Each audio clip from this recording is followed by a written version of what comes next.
Welcome to Baby Monster DJ, a digital community that supports aspiring artists, DJs, and producers in the music industry and build a digital online culture that celebrates music and musicians.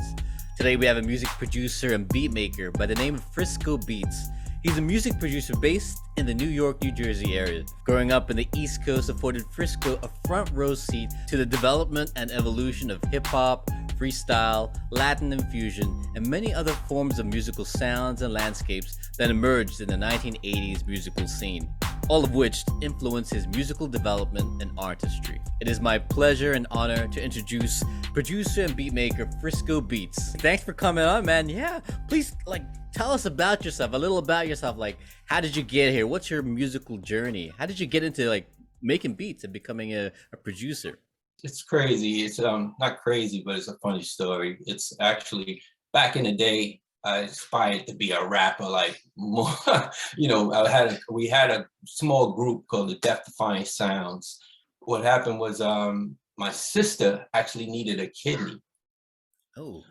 Yeah, and I donated her a kidney, and I knew that I was going to be in a house for 8 months or whatever it was. I was going to be in recovery. I couldn't work, anything like that. And so I actually bought a phantom keyboard, and I thought I'd be working on some production things for myself and my friends and things like that. And we had these little floppy disks that you could put into the phantom keyboard, and I just started pumping out these tunes and things. You do the whole production, the whole tracks right into the phantom keyboard, and the love just grew from there. And then I just started buying piece after piece, and all of a sudden, from rap to production, That's really inspiring to hear, actually. I mean, I can imagine a lot of people right now are not in an exact situation, but people are stuck at home. People have been trapped in their houses for the last 2 years, 3 years or so, and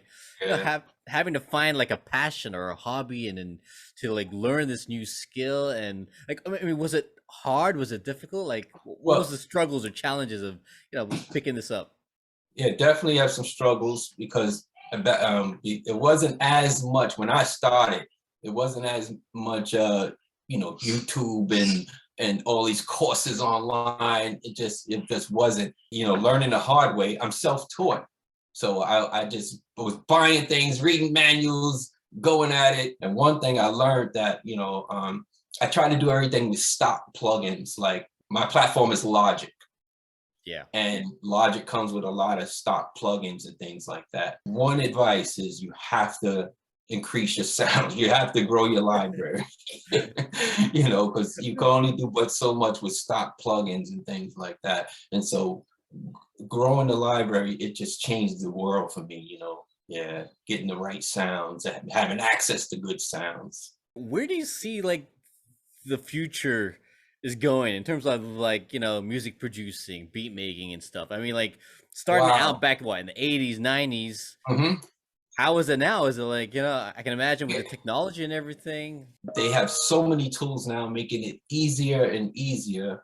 And some people really know the craft of mixing and mastering things and getting in the studio and twisting these knobs. But they have so many tools now, and there's so many easy things that you come out with, and you have people with absolutely almost no experience. Not a knock on them, but in today's world, people just go into Splice, get this beat, get this loop, get this thing, put it all together on this platform, and I produced a beat. And when you come from back in the days, spoon fed or autopilot or I'm not big on samples. I love to hear something and try to recreate it. But that's me. But there's no knock on them. But it's getting easier and easier. But it's definitely all digital. While we're on the topic of technology, what about this NFT phenomenon? It's of course it started off with memes and pictures and stuff, but now we're getting artists and music producers are releasing NFT tracks, and so Yes.